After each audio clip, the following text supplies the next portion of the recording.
This episode is brought to you by CarterComics.com. It's your one-stop shop for all your comic needs, whether it be graded or raw. Carter Comics has got it all. All you gotta do is go to CarterComics.com, fill your card up with all their amazing comics. Use the discount code FREAKNET, FREAKNET.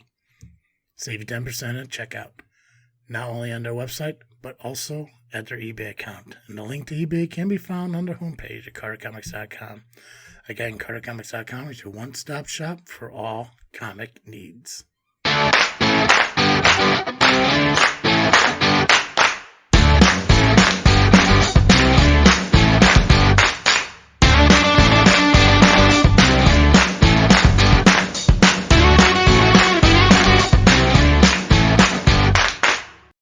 What's up, everybody? I am Travesty.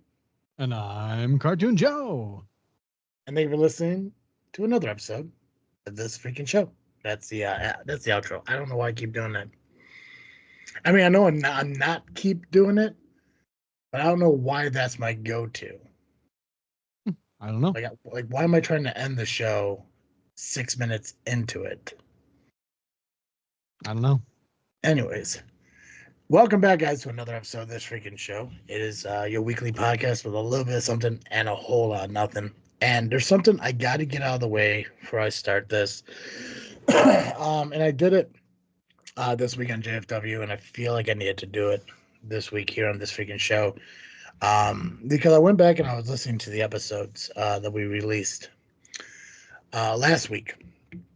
And I don't know what it was, but the beginning of JFW, it was really like messed up. Like it felt like something was off with me doing it. And I felt like it was, but I didn't think it was as bad as I thought it was. And then until I listened to it, and it was honest to God dog shit. And I apologize to the JFW listeners for it because it just seemed very, very bad. Like just the beginning of it. After a while, it kind of seemed all kind of fall in place. And I feel like it happened here on this freaking show last week too. And if it did, and if you guys kind of felt like it was weird and everything, I do want to apologize ahead of time.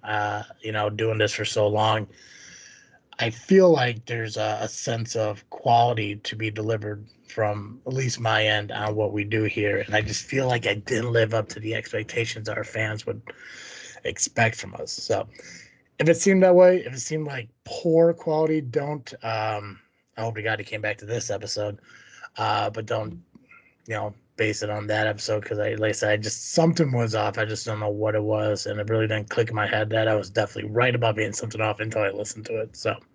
What was it, like the audio was off? No, just I guess more my demeanor. Oh, okay. Just me as a whole. It wasn't a sound quality thing. It wasn't anything technical. It was just like for me. It just seemed like I was doing it, but I was kind of doing it on autopilot, and If I recall, you were sick. Yeah, but I mean, I've done podcasts sick before. I mean, we've done it every year for the last 8 years. There's always those moments. I don't know what it was, but like when I was listening to it, I'm just like, if it felt like I didn't give a shit, that's not how I wanted to come off. It's just I am personally going through some stuff right now, and I think maybe that's what kind of affected me when we recorded, and I hate that it happened. I hate that it like rolled over into the podcast without me really realizing it did. So for that, I do apologize for the quality of the show based on my demeanor. I will do better in the future to prevent from doing that. Nothing bad's going on in my life. I don't talk about it on JFW because JFW is for professional wrestling, not for the stuff going on in real life. But we kind of turned this freaking show into stories of our life on top of everything else that's going on into the world.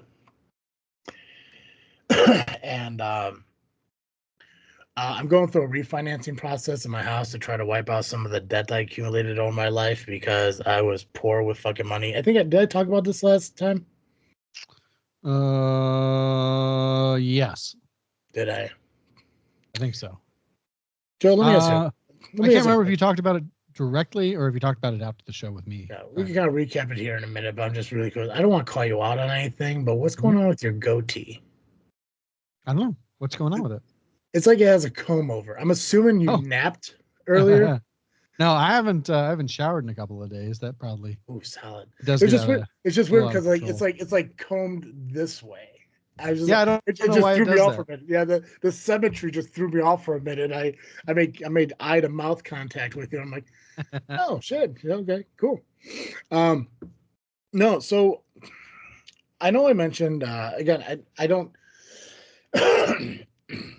You're right. I don't know if we talked about it on the show, if we just talked about it off air or whatever it is, but god damn it, this phone.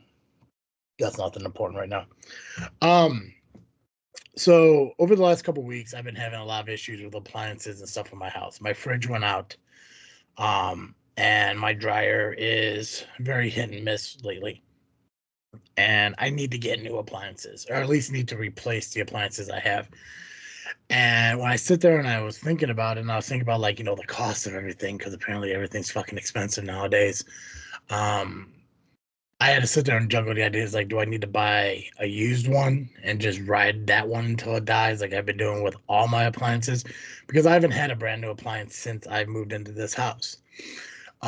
Or do I just buy a new fridge?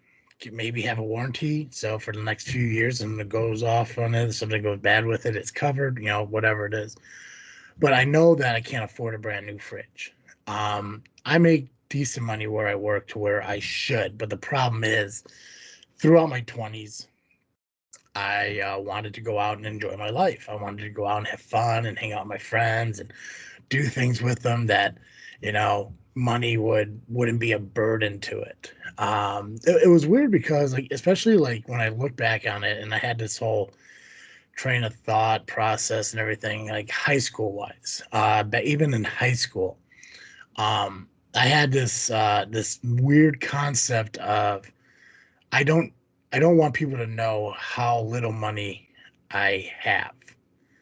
I don't want people to know that I can't afford to do things, and it has nothing to do with my parents whatsoever. I didn't have the type of parents I could run to for money to do shit. There's a core value of earning, your own pay, which is why when I was in high school, instead of being on the football team, I quit the football team to work at McDonald's and work the night shifts and the weekend shifts and all that stuff, because I needed to be able to afford the stuff I wanted out of life. Um, when I got out of high school and I got into, reality of, actually blue collar work and everything, and school didn't work out and all that shit. I made money, but I didn't make enough money to actually like go out and do shit with my friends. And fucking credit cards are the absolute devil of this world. 100% evil. And I use credit cards to go out and enjoy my life and go to movies and dinner and even go on dates and shit like that. And when you turn 21, you go to bars, you want to buy people drinks and everything, because it's weird, because I definitely lived my life in a higher class than what I really was. And I did that for many years. I had relationships where I wanted to take them places and do things, and it was never the money I made, because the money I made had to pay car payments, because instead of having the car that I could have just had, I had to get a new car, because why drive around in a 91 Pontiac Grand Prix in 2010 when you could drive around in a 2006 Grand Prix in 2010? Um, or, why drive around in an '06 Grand Prix that your girlfriend gets sick in, because she can't drive around in cars that way without getting car sick, when you could drive around in a 2005 Lincoln Navigator because it's more comfortable for her? And it, I made poor choices for the wrong reasons. And even into my 30s, I'm 34 now, I'll be 35 next month. That credit card debt is still a burden on me, because when you only make the minimum payments, you're never really paying down the card for X amount of years. When you get laid off from a job that you can't afford to do shit, and you end up finding a good job, a job that kind of helped me out, and I'll never say anything negative about the job I went to after I got laid off from Intertech. Trans Chicago is a fantastic place. I had a great time being a service advisor there. For any of you in the Shorewood area or the Elmhurst area, there's another one like Gary, Indiana, and you guys are like Freightliner drivers or off the road, over the road. Stop there; they'll help you out. They are incredible people. And driving from Peatone to Elmhurst every single day in a V8 Hemi pickup truck gets expensive, so you pay your gas on your credit cards. And then you get a different job, and then you drive to Oak Brook and Willowbrook and shit, and you have to put gas in there. So basically, long story short, I ended up having a lot of fucking credit card debt. When I was laid off from my job and I had to go on a hardship program for my mortgage, I couldn't afford my mortgage because I wasn't making enough money, and obviously with COVID, nobody was hiring at the time. Um, that put another burden on me because there's that money that I owe back to them, which I hate the fact that it went on, and I think they fucking took advantage of me and that shit, but it is what it is. I owed a lot of money at the back end of my mortgage. Like a lump sum had to pay at the end of the mortgage that I knew I would never be able to save up to have. At the end of your mortgage? Yeah. So when I went into the hardship program, the bank, I still to this day, I do not understand what the fuck happened with it. They explained it to me the way they felt it was understandable. It's still not fucking understandable to me because in my mind, when I filed for a hardship program saying that I cannot pay my mortgage and shit, in my mind it thinks, okay, well, they freeze it. That's what I thought it was. They freeze the mortgage for X amount of time, and then once I be able to get back, it starts back up. Hmm. Well, that wasn't the case. The company that owns my mortgage is still getting paid. They're basically paying themselves. So in a sense, yes, my mortgage got froze at X amount of dollars, but my Hmm. mortgage payments were still being paid to the people who were paying my mortgage payments. So when I got a job and I could afford it and they finally got me off of it, that money that they were paying for me is now a lump sum that I owe. Oh yeah, and my mortgage starts back up from so Why wouldn't they just put those payments onto the end of your mortgage? So you just pay for like, 12 more months or whatever, yeah, that that instead of is making it a lump sum. I mean, I know the answer now that you've gone through debt consolidation is that mhm, they want you to refinance your mortgage, yeah, especially now that we're at a higher interest rate, so that they yeah, can make more money off of you. yeah. So yeah, so That pisses me off, man. it, That's it's it's a that's I hated it the moment it fucking happened because in my mind I thought that the money that I was gonna owe them was I thought okay, so they are paying my mortgage. So I'm gonna use just random fucking numbers, but let's say that I owed $150,000 on my mortgage. I went into a hardship program where I couldn't pay my mortgage. So for X amount of months, they paid my mortgage. Now let's say they paid $25,000 of my mortgage for me while I was on that time off. In my mind, I'd owe them $25,000, but my mortgage would be down to $125,000. To me, it breaks even because I owed the mortgage. They paid the mortgage. So while they were continuing to pay the mortgage, I would have to owe them that same amount of money. So, like I said, I thought if I owed 150 when I went on the hardship program, I was gonna owe 150 when I got off the hardship program right. because Peter was paying fucking Paul. So now I owe Peter and Paul instead of just owing fucking Paul. No, now I owe Peter, but I still owe Paul everything. I Sheesh. didn't understand it. So my options were paying the lump sum now or paying the lump sum later. Right. And financially, it's more logical. Fucking just pay it later. Because even though I said, even then, my mind is like, pay it at the end. Because if the interest rates go down and I can figure out a way to, jack up Yeah, my you credit just score, I'll you just just refinance. refinance again Yeah. in a Yeah. year or So, two. so after the fridge went out, after the dryer went out, after I was sitting there laying in my bed, that, by the way, I haven't had a brand new bed in 12 years. They're only Um, supposed to last 10, I think. if that. I think really Yeah. beds are like 4 or 5 years at the Well, it's most. like it's 10 if you rotate and flip them correctly. Yeah, but they don't even make beds that flip anymore. You have to Yeah, like you rotate. just Yeah, rotate it's every nuts 6 months.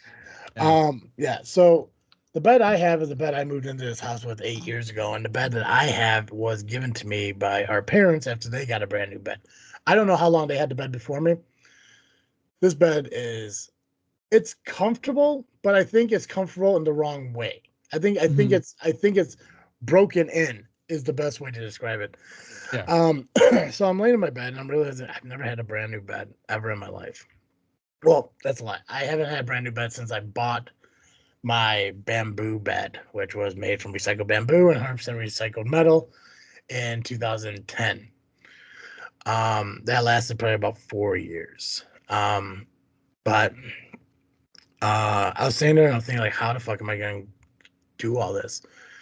And for the longest time, I was thinking of HELOCs, home equity line of credits and shit. And then Hmm. I was just thinking of home equity loans. And I was like, you know what? If I could figure out a way to get a home equity loan and get it for the amount of the credit cards, the amount of the appliances, I'll be set. So I went into a place. It's a local place. They're actually really fucking cool to work with. I'm really happy with them, except for one thing, and it's not their fault, and I'm not sure if it's illegal or not, but it feels like it is. I went in and found out that I couldn't get a home equity loan with my credit score. Mm. Sucked, but it is what it is. I know my credit score shit because of the debt. And on top of that, obviously my truck broke down. I had to get a car. That was a ding on the credit score, and that's added fucking debt and blah blah blah. So they went in there asking me about home equity loans, and my biggest problem with home equity loans is I don't want to lose my interest rate because I know it's higher now. Right. And the guy sat down and he talked with me, and you know how you kind of like you can kind of talk to a salesman and you can kind of tell the difference between if they're bullshitting you, if they're being real with you. Yep. This guy seemed very honest and very open. Mom's heard of him. Mom knows people who worked with him, and they all have good things to say about him.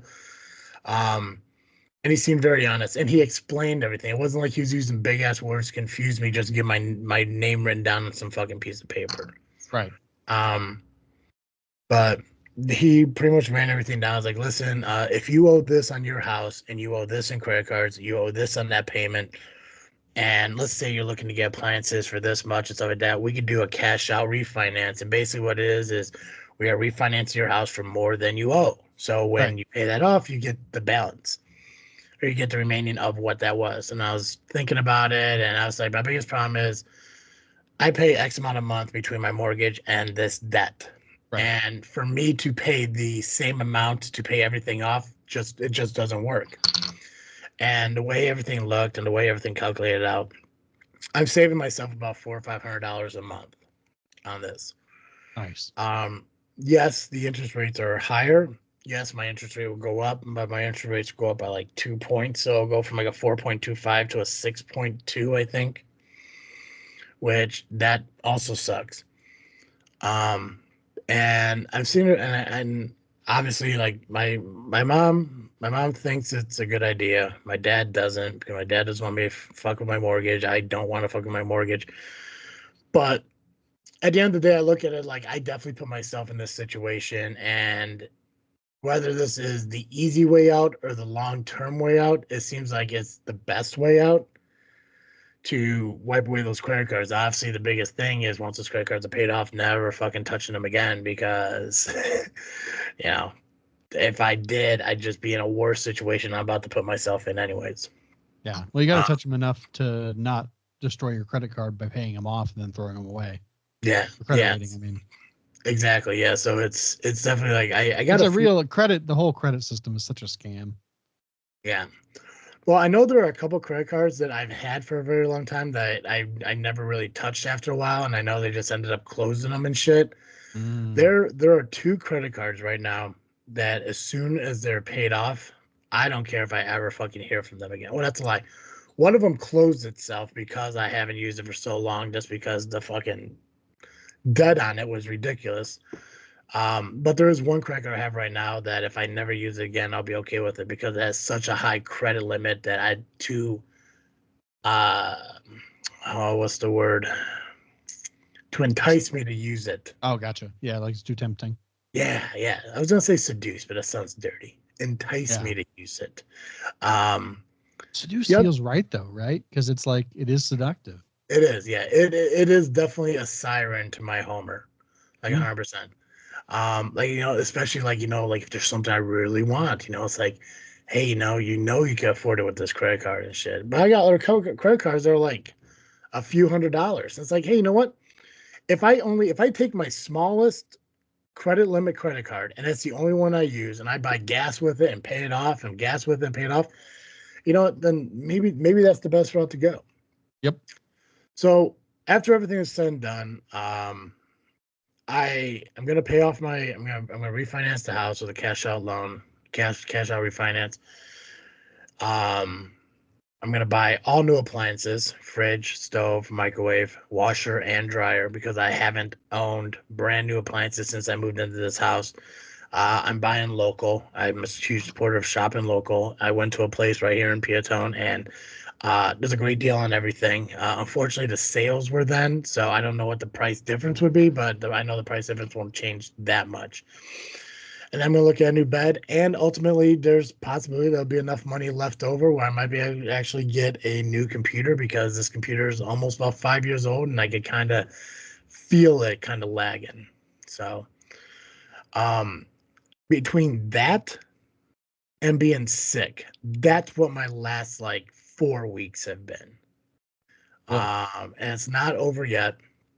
I still got a few more weeks I gotta do. I got the appraisal I gotta do next week, so I gotta deep clean this house and make it look presentable for the guy, so he can give me a good value. And it's just been stress. So I think, and the thing is too, and I don't know if my friend Michelle listens to the show or not, but she texted me the other day, and I could kind of tell when she's upset and when she's not, and she was clearly upset that we haven't spoken in a while. And it's not anything she did. It's just the mind space I've been in, the head space I've been in for so long. It's just like I really want to, I really want to focus on this shit. I really want to get this figured out again, and on top of being sick. But it's weird because when I sit there and I text her, and she's talking about like she hasn't seen from me, she hasn't heard from me, and all this other stuff. All I can say is that I'm sorry because I don't want to give her these reasons to make it sound like it's an excuse. Right. Um, because it really is. I mean, there's really no excuse for me to say, "Hey, sorry, I haven't reached out to you. I've just been busy sitting here doing nothing." So it's but me and her are fine now. We talked about everything I'm going through, and she's sweet. She offered to help me any way she can, and I appreciate that. And but I think that stuff did affect me on Saturday because like I said when I was listening to it, it just honestly felt like I phoned it in, and that's not fair to you, Joe. You taking time out of your life to do this show with me and everything. It's not right for me to do that, so I want to apologize to you too. Um, and I Don't just worry know it about will it. be better. I just know it will be better. Like I said, I wanted to talk about this a lot, and I really wanted to talk about this on JFW, but like I said, this conversation is a this freaking show conversation. I did have this conversation off air with Nubby and Pac Man and everything, and that's the one thing I love about Freaknet Studios is like everyone's fucking supportive, especially the Power Hour folk and the Fourth Mother Box people. Like there's a lot of jabs that are being thrown out there. It's all in good fun or in jest, as intelligent people would say. Jest, Hmm. as intelligent people would say, but really everyone's really supportive, and I think it's really cool. And the growth here is fantastic. But enough about me. There are a couple things I do want to talk about on this episode that happened over the course of last week. I'm trying to figure out, like Joe, there's we could talk about these articles now, and we could talk about the upcoming podcast later, or we could talk about the upcoming podcast now and talk about these articles later. Let's talk about the articles. Okay. You hoping we run out of time so we don't talk about the other podcast? Yep. Yeah. Okay. Uh, Joe, do you ever know anything about baseball? What's going on in baseball currently? No, tell me about it. Okay, so Shoni I know. Otani. Have you ever heard of Shoni Otani? Yeah, Shohei Ohtani. Yeah, yeah. Okay, so Shoni Otani, Japanese ball player, came over here, played for the Angels for X amount of years. a generational talent, been dubbed a generational talent. This dude, which this is how fucked up baseball is. I don't know if I ever have you ever heard me talk about the Shohei Otani contract that he got? No. Okay, so he signed the largest contract of any player ever. 10 Really? years, $700 million. Wow. Okay. Wow. Now here's the thing. Here's the goofy thing about it. I just need 5 of them. Dude's 28 years old. Okay. 28. Jeez. For 10 years. He signed a 10-year contract. I mean, he is contracted to the Dodgers for 10 years. Okay. Sure. He's only making $10 million a year for the next 10 years. And once he is done, he'll be making $60 million for 10 years after, which means he's going to make $600 million not playing with the Dodgers.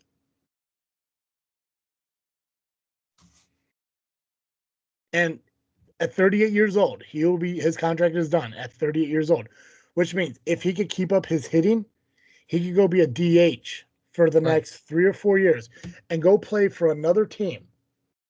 And he'll still make $60 million a year until That's he's 58 years old. that's I'm incredible. sorry, 48 years old. Yeah. Yeah. That's the contract that he signed with the Dodgers. Holy crap. Now here's the shitty thing. And it has nothing to do with Otani. This isn't on Otani. This is with Dodgers, the Dodgers organization and their security guards. Shohei Otani hit his first home run. I think it was late the week before last. So this article came out on April 4th. Okay. And it's titled, and this is from Bleacher Report, it's titled Dodgers fan who caught Shohei Otani's home run says team pressured her to give up the ball. Okay. Oh, The fan who snagged superstar Shohei Otani's first ever home run as a Los Angeles Dodger told Sam Blum of The Athletic that the security personnel pressured her to give up the baseball. Dodger fan Ambar Roman picked up the ball by her feet after it landed, and she and her husband, Alexis Venezuela, were escorted by security personnel from the stands soon after the hard tactic started, from the stands soon after the hardball tactics started. Per Blum, um, it's very common when a home run that means something to a hitter is hit that the security guards will go out to the fans and find them. And basically, yeah, they would try to get the ball back. So, like a ball player who hit their first career home run or their 100th, 200th, 300th, 400th, 500th, right. whatever home run, they would go and usually they would get something of value for that ball back to them. Right. Whether it be baseball tickets, a signed bat, a signed ball, something like that. Yeah. 5 million of the 700 million Right. dollars. Here's okay. Keep this in mind too. That's so much money. Shohei Otani wears, I think it's number 17. Yeah, Okay. 17. There was already a player on the Dodgers who had number 17. In order for him to get that, first off, he asked Joe Kelly who had the number. He asked Joe Kelly if he could have the number, and he said yes. At that point, just said yes. Otani, to say thank you, bought his wife a Porsche. So keep that in mind. Nice. Roman of Venezuela said his security staff separated them, pressured them, and left them little choice but to hand over the baseball for a low ball offer. The Dodgers initially dangled 2 caps signed by Shohei Otani in exchange for a ball that an auction house said could pull at least $100,000. Roman said the hardball tactics by team officials included threats of refusing to authenticate the baseball if she decides to take it home. This was no trivial matter. A lack of authentication would render the ball worthless, all but forcing her to accept the trade. That's ridiculous. Worthless to everyone but her. Yeah, because she But would know. still. And Yeah. here's the thing: if you never plan on selling it, does it fucking matter? And who knows if she was looking to sell it or not? I mean, I fucking would. Right. The home run occurred in the seventh inning of a 5-4 home run or home win over the San Francisco Giants on Wednesday. That homer ended up being the game-winning run en route to LA, moving to 7-2 on the season. The blast obviously brings greater significance, though, as Ohtani being a generational talent and two-time American League MVP. So Roman had a prized possession in her hands. However, the reported behavior of security personnel, namely separating the couples before negotiations, naturally elicits questions regarding the tactfulness or lack thereof, the apparent boorish behavior of those individuals. They really took advantage of her, her husband said. There were a bunch of security guys around her. They wouldn't let me talk to her or give her any advice. There was no way for us to leave. They had her pretty much cornered in the back. Roman added her remarks. They didn't want me to influence, they didn't want him to influence my decision. At least that's how it looked. It was a little pressuring, especially because it was like, I need you to give me an answer right now. You make up your mind. It was a lot of pressure. Blum made clear that the couple isn't upset with what they eventually received: two signed hats, a signed ball, and a bat. Although Venezuela believes a fairer deal could have been achieved. We're not trying to extort anyone. It's not that we're money hungry, Venezuela told Bloom. It's just that it's a special moment. It's a special ball, and I just think it's fair for equal reward. Yeah. Now, for context, Joe, you know what a foul ball is, right? Yeah. Okay. For context on how much the ball could have fetched, a foul ball hit by Shohei Ohtani in 2021 was sold for $15,000 in a Ridiculous. team memorabilia store. Chris Ivy, director of sports auctions at Heritage Auction, told Bloom that the home run value, all the ingredients to hit that number, $100,000, and go well beyond it, absolutely. He then added the items the Dodger gave the fan would be valued at around $5,000 total. Although the couple told Bloom the team did not authenticate or confirm Otani signed the items before they left. You I'm sorry. fucking kidding me? Hold on a second. Yep, they did not authenticate. I want to make sure I read that right. Yeah, they didn't authenticate the signatures were real on what they gave them. That is utterly scumbag behavior. Yep. That's Ultimately, I go don't ahead. know much about baseball, but I do know that that's not what baseball is about. Oh, it's shitty. Do me a favor. When you do Geekcast Live tomorrow, ask Ryan if you heard about this. Yeah, I'm going to bring it up.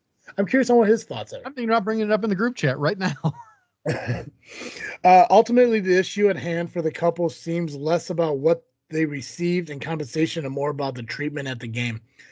Where was the Dodger love that we see every day, every time we go? It just disappeared. We were kind of left stranded. It's not necessarily that we wanted a million, just something nice. Take care of your fans, especially when they got something that is way more valuable. As for the Dodgers, the team officials said that the organization is open to a further conversation with the fan about the transaction. Well, of course you are, because this came to light. That's the thing. I don't I don't know if there's any truth in them of resolving this issue if they didn't talk to a very very popular baseball art website. Right.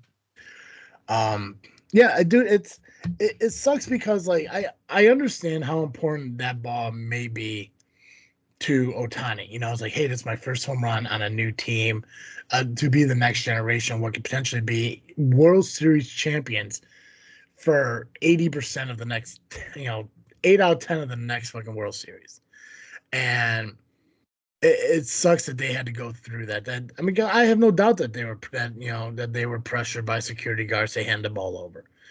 I guess realistically, if it wasn't just them two, I think if there was like maybe a group of them, I think they would have held their own a little bit more. Because let's be honest, Yeah. it's not like you can imprison them.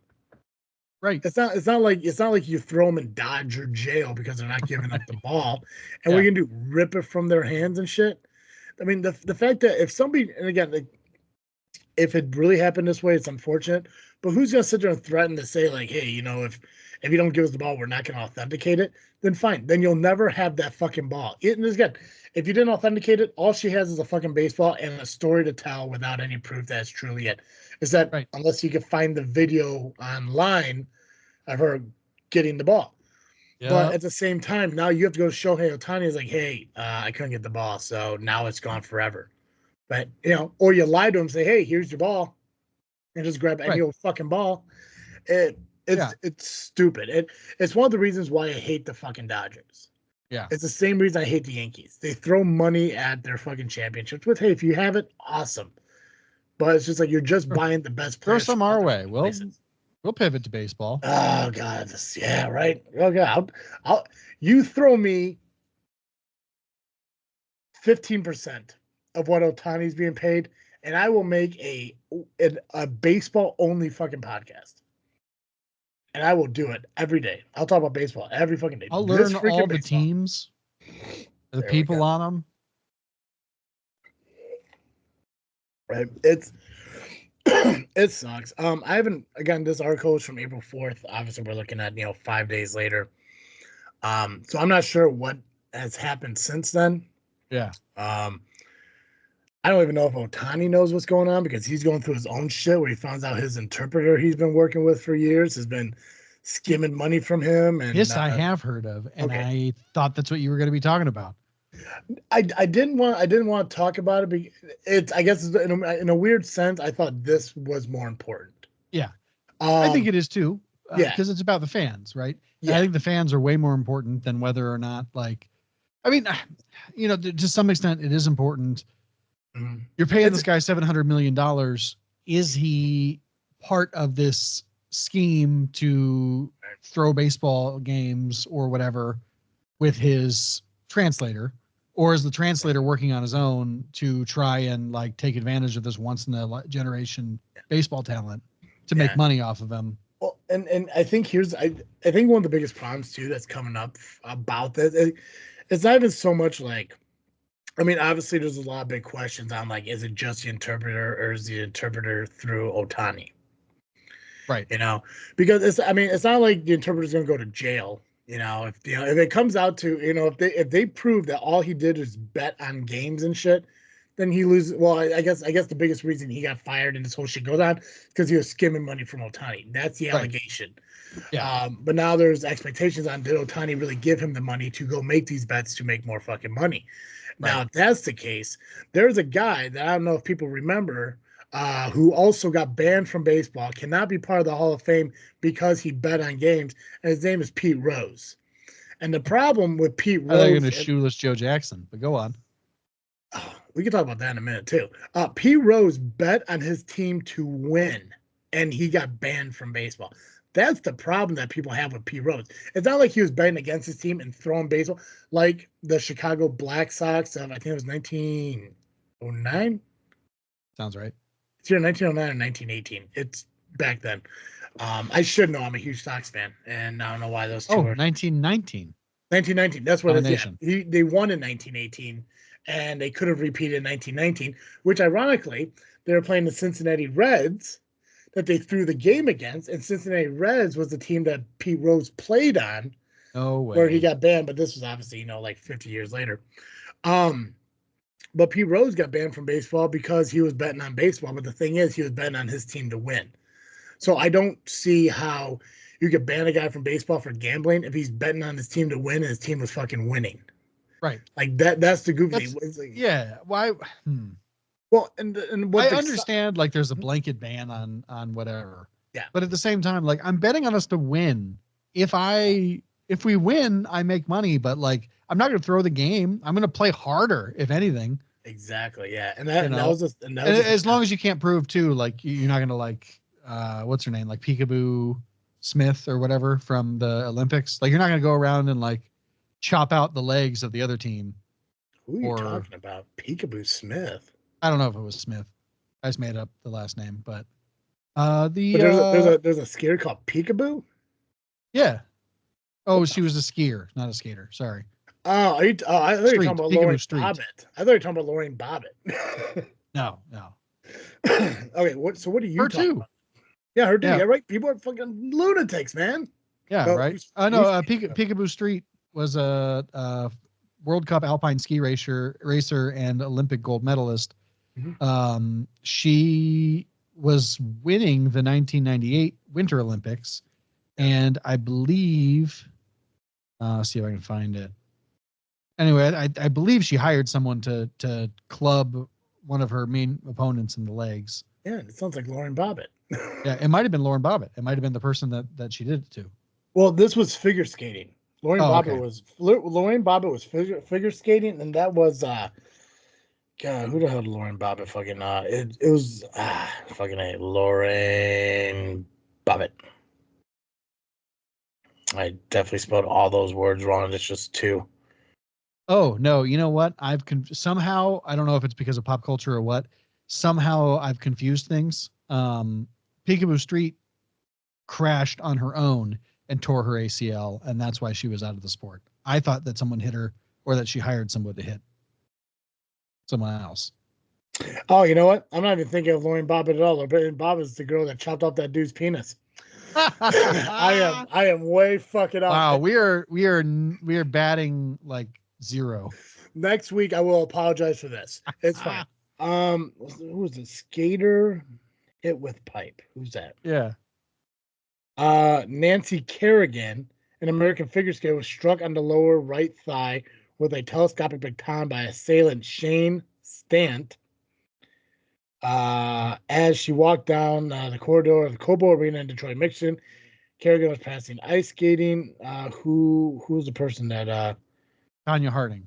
Tanya Harding. There we go. Okay, yeah. So Tanya Harding hit Nancy Kerrigan or hired someone to hit Nancy Kerrigan with a pipe. Cool. Lauren Bobbitt, nothing to do with ice skating, but you know what? I listened to the podcast on why she chopped that dude's dick off, and he fucking deserved it. Yeah. Horrible. I don't even know. But... Oh, he was abusive, sexually assaulting her, and all this shit, and she felt that she couldn't get away from him. So he came home drunk, raped her, passed the fuck out. She grabbed a knife, chopped his dick off, drove off, threw it out to the fucking window. Yeesh. Yeah. You know what? I don't fault her one bit. I won't take her on a date, but don't fault her one fucking bit. Right.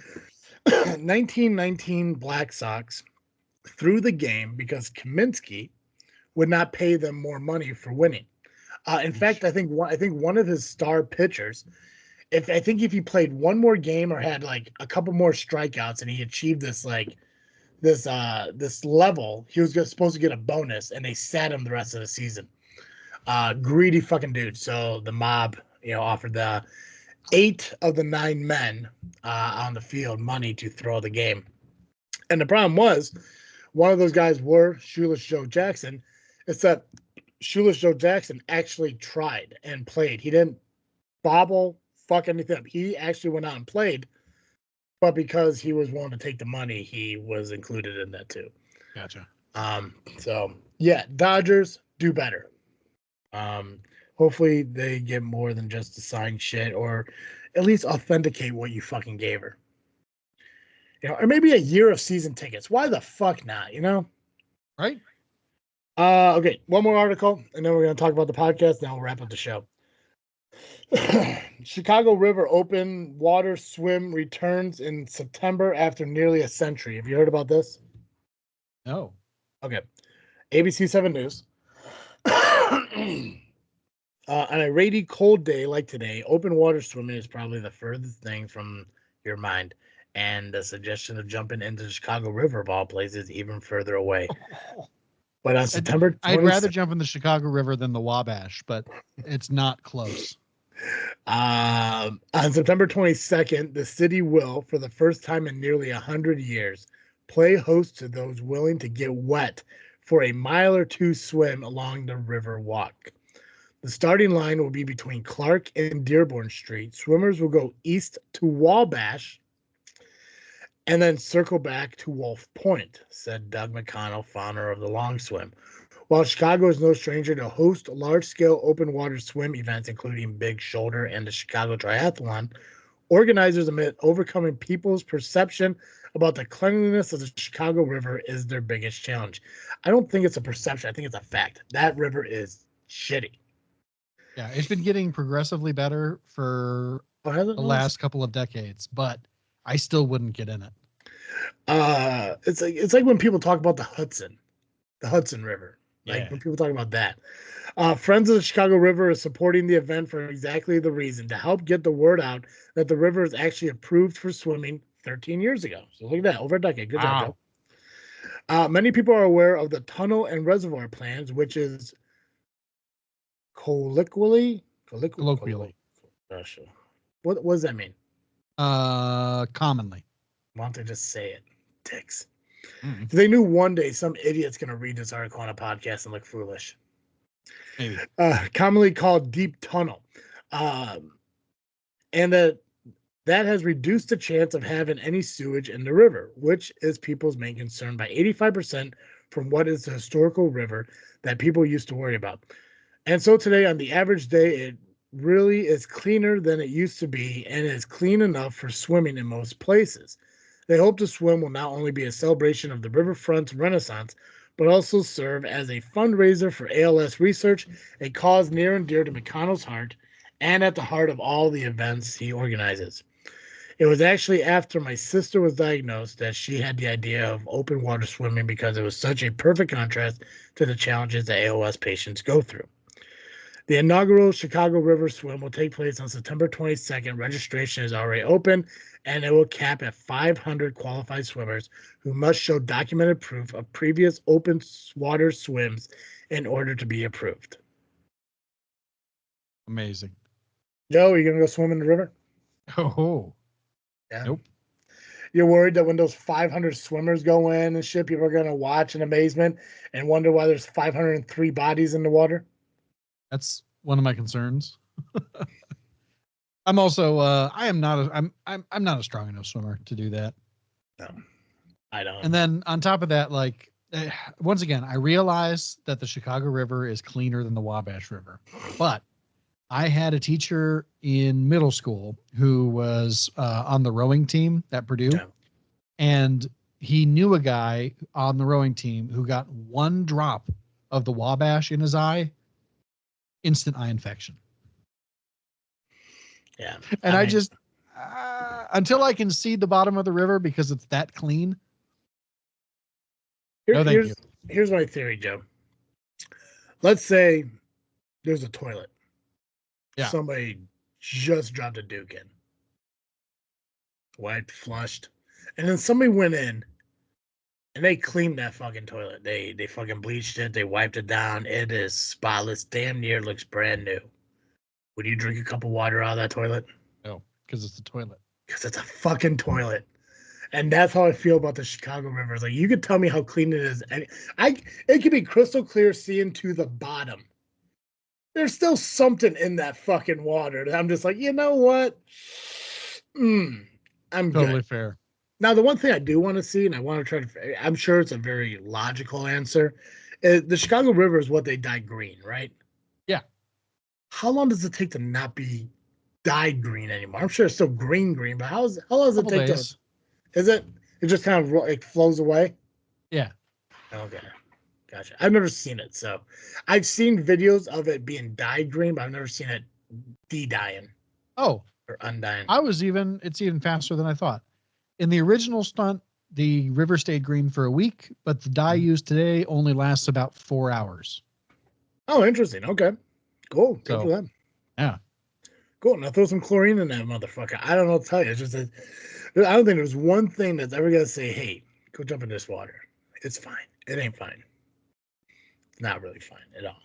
I'm Yeah. I hesitant to mean, jump in Lake it can't be Michigan. that much worse than swimming in Lake Michigan, but it's I not don't going to go. be that much better either. I don't go in Lake Michigan. Oh, that's I, fair. I've been in Lake Michigan once in my entire life, and that was a polar plunge I did in 2018.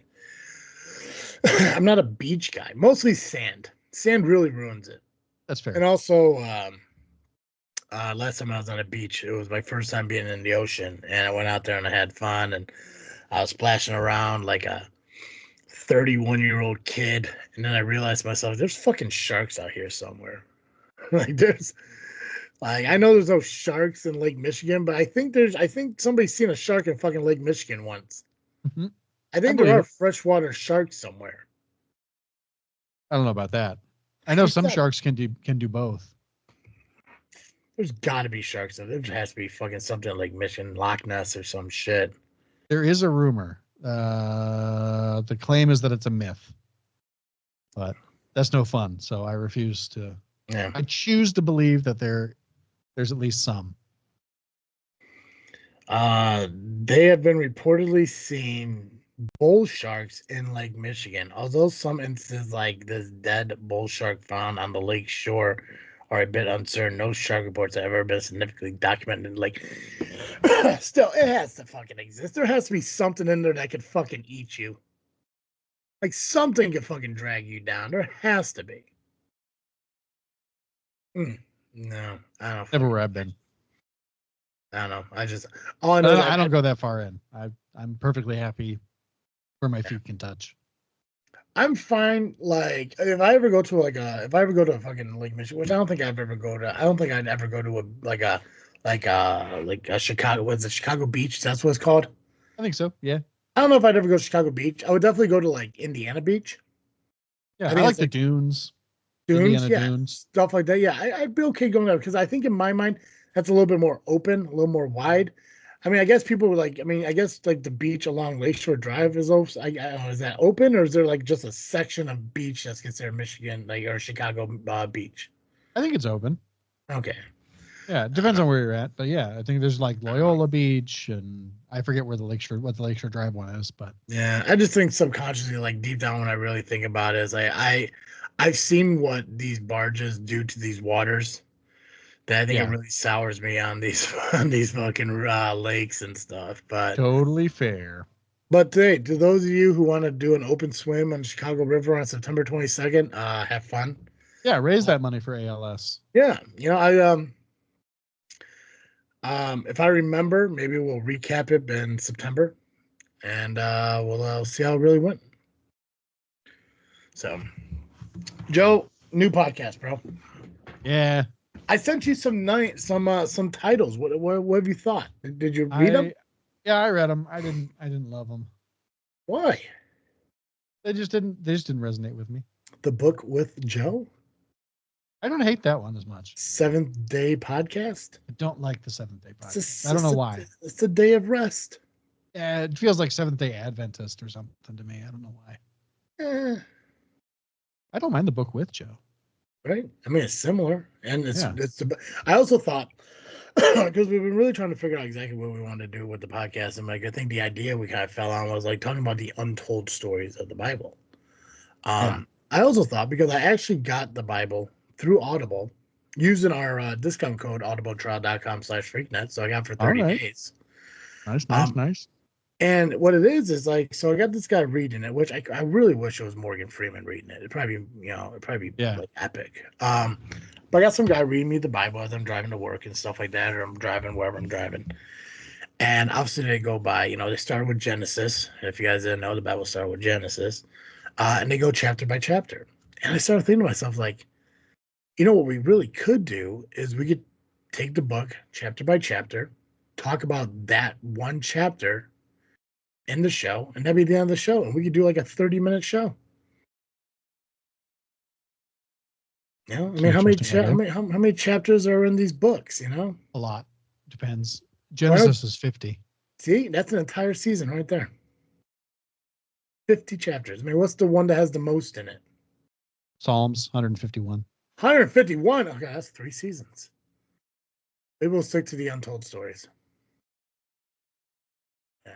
But it is coming, ladies and gentlemen. Just don't know when. It is coming Yeah. though. It is coming. Yeah. Easter was it was a lot more than I expected, and A lot of things were happening. Yeah. been recovering. But it will happen. Joe, what are you freaking drinking?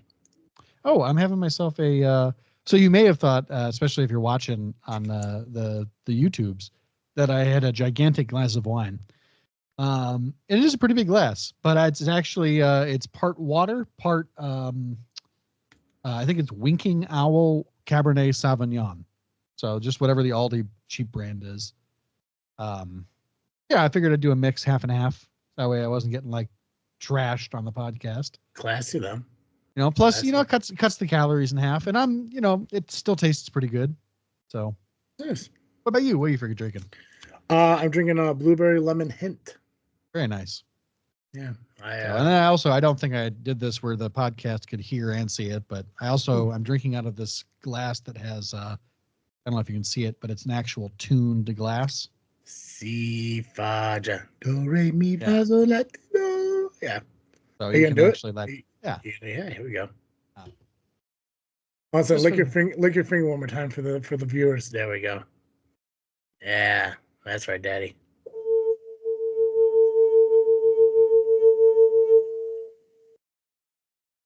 so just a fun thing. That's really cool. Where'd you get that? I think it was either a wedding present or Maddie got it as a going away present from her science teacher job. Awesome. Awesome. Yeah. Well, on top of freaking drinking, what are you freaking thinking about? Oh my gosh, I am really glad you asked, but I suddenly don't remember. I think it is Dune. We over at the Geekcast Live podcast, I feel like we've been talking about Dune, um, not quite nonstop, but a lot lately. And as a result, I've started watching just whatever's available. So I recently started watching the David Lynch Dune on Max or whatever HBO, Mm-hmm. and it's fine. It's very dated. It's very to its time period, but I'm enjoying it. It's fun. It's not as good as I think Jodorowsky's Dune would have been, Yeah. um, which is like a legendary, never made movie. And then it's definitely not as good as the Denis Villeneuve movies that have come out in the last couple of years. But it's fine. You know, Patrick Stewart. What more? What could you complain about? So, what about you? What are you freaking thinking about? Who's Patrick Stewart? Why does that name sound familiar? Star Oh, Trek is the big thing, but also X-Men. Professor X. Yeah. Yep. Oh, yeah. My favorite Christmas Carol. Yeah. Sir Patrick Stewart. You gotta do Sir Patrick Yes. Oh, Stewart. I'm sorry. That's where it threw me off. That would That's do what it. it was. Yeah, Sir Patrick That's what Stewart. normally I would say something like, "Well, I don't recognize the British monarchy, so who gives a damn?" But it's Sir Patrick Stewart. It's fucking I Sir. do care about him, and Right. Um, a lot of what I've been thinking about is what I talked about to open up the show was like obviously a lot of this whole refinancing and um the appraisal that's gonna happen next Thursday, and Mom and Ashley are gonna come over and help me like really clean this house this weekend.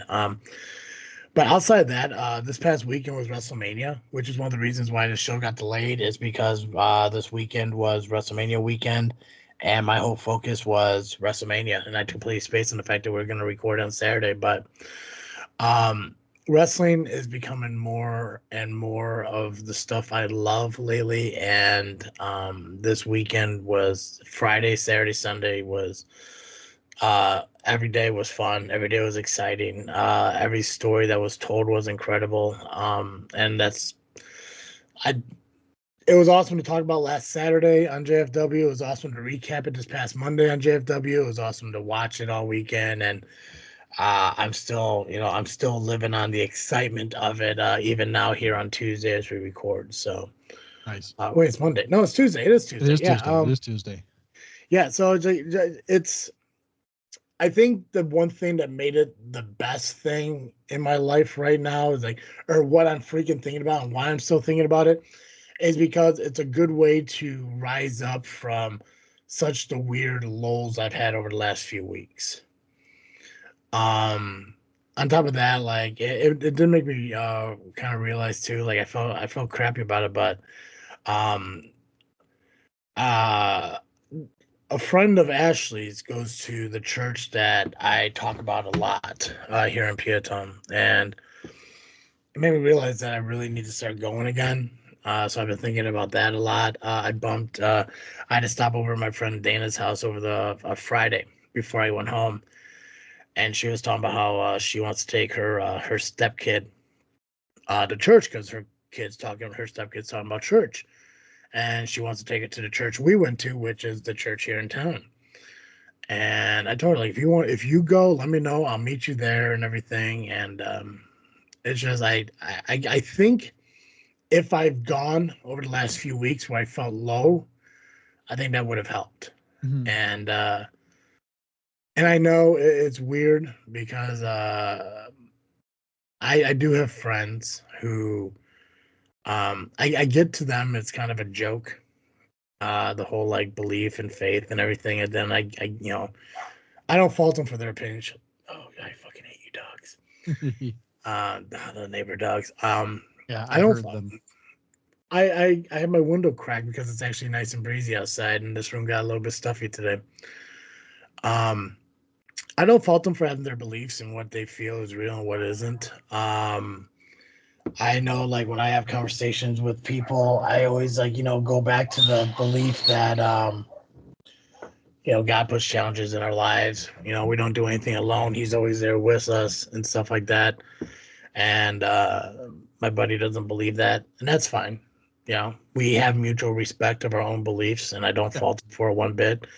I wish he did, because I do honestly believe that if he did, then maybe his outlook on life would be a little bit more positive. But mhm, um, all I could do is be there for him, like I know God is for me. And I think a lot of us could kind of look that way too. Is don't judge people on their lack of belief in God. Show them that what God could do for you is what you could do for your friends and shit. right. um, there's um there's a huge fan of Southland Championship Wrestling, the company that I commentate for. There's a huge fan of that, who's currently battling some illnesses in the hospital right now.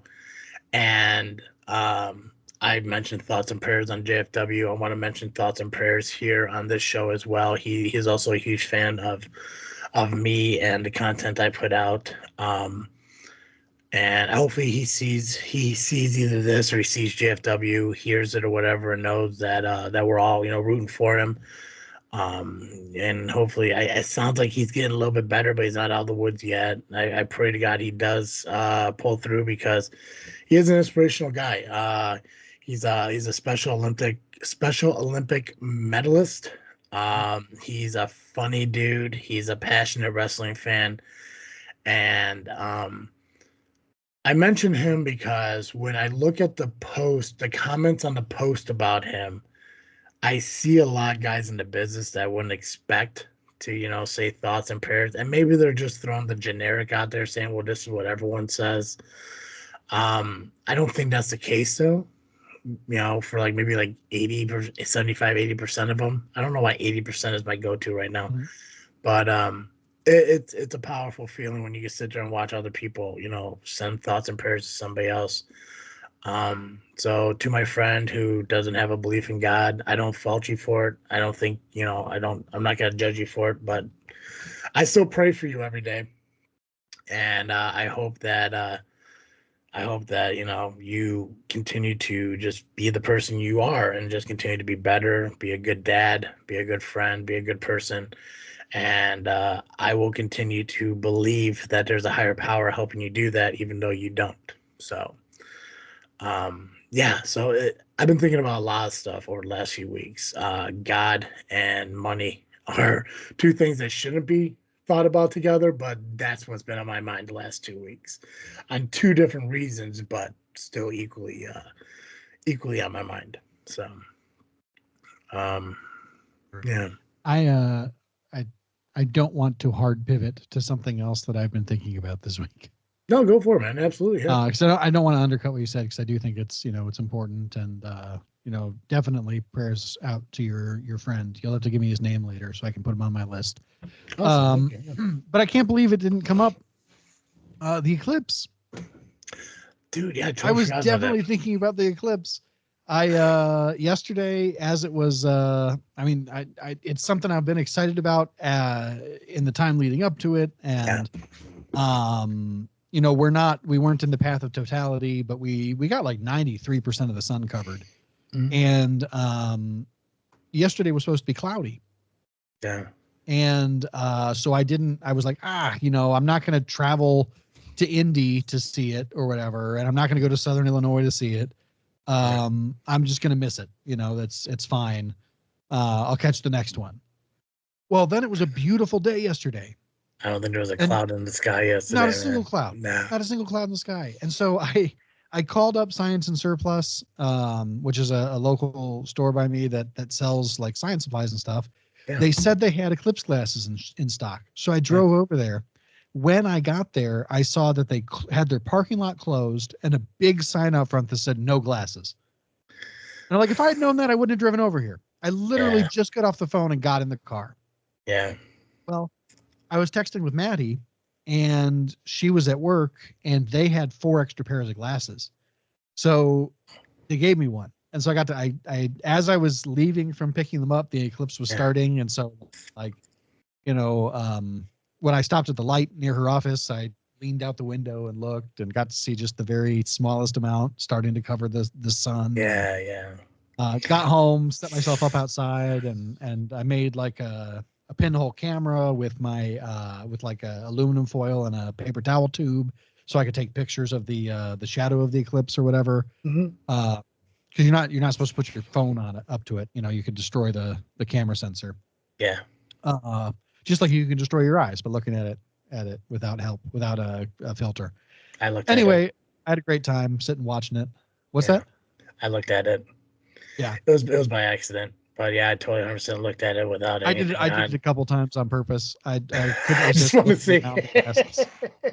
I was I just like, you know, so I was at work when it happened, and like everyone I was working with was really going outside. They had, I don't know if they ordered the glasses or whatever, but like yeah, they're out there looking at it and admiring it and all that shit. And it's not that I didn't care about it. I was just so focused on getting my work done that it was the furthest thing from my mind. for sure. I also know I didn't have glasses to do it, Yeah. and one of the girls that I work with, she wanted to like, get a picture of it and all that shit. And she was telling me the same things like, well, you can't name the camera. I'm like, just get your camera ready, look up, snap the photo, look away.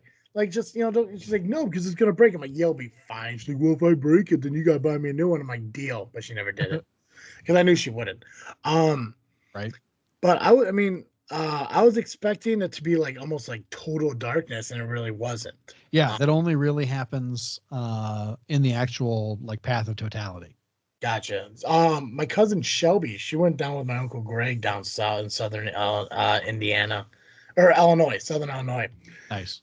So I'm not sure what they saw. I know I see pictures of everyone else everywhere showing different like brightnesses and all this stuff. So it seemed cool. It's a Yeah. really awesome moment to kick off a year that we're expected to get two different species of cicadas that are going to Egypt, our fucking nation. Seriously. And I'm not looking forward to that whatsoever. I don't Nope. know if it's going Me to be either. as bad as they're saying, but it wouldn't surprise me if it gets as bad as they're saying. Yeah. I hope that it does not end up being as bad as they're saying. I just hope it's not worse than what they're saying. Yeah. Well, If it's that's at least as bad, or I mean, at most as bad, fine. I'm not going to be happy about it, but I'll live with it. yeah. 20, I'm not going to be alive the next time it happens. So, 2024 is definitely when's the next eclipse? It's 20 years. the next time it's in the U.S., it'll be 20 years. Yeah, 20 years. Okay. 2044.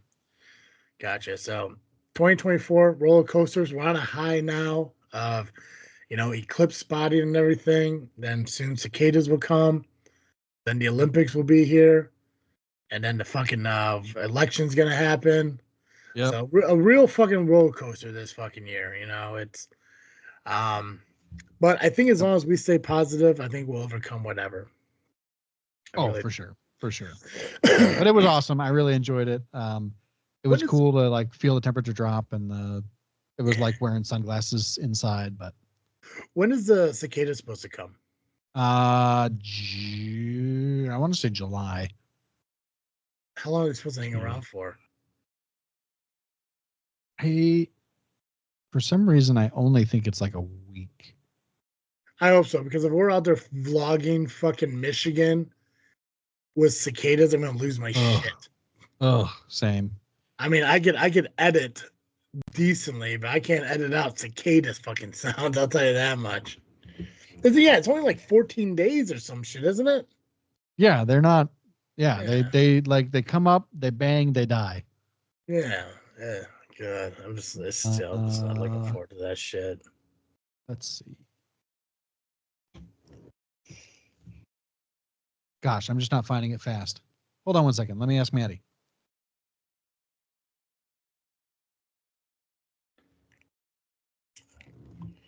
Cicadas is She says in like a month, so maybe May. And then they're only around for like a couple weeks, right?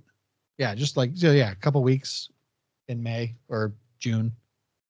Shortly after a 17-year cicada nymph hatches from its egg, it burrows into the ground where it spends, as its name suggests, the first 17 years of its life.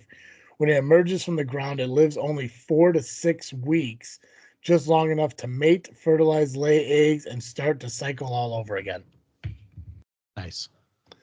Awesome. Well, I pray to fun God doesn't happen in September because we will be in Michigan filming cemeteries in September.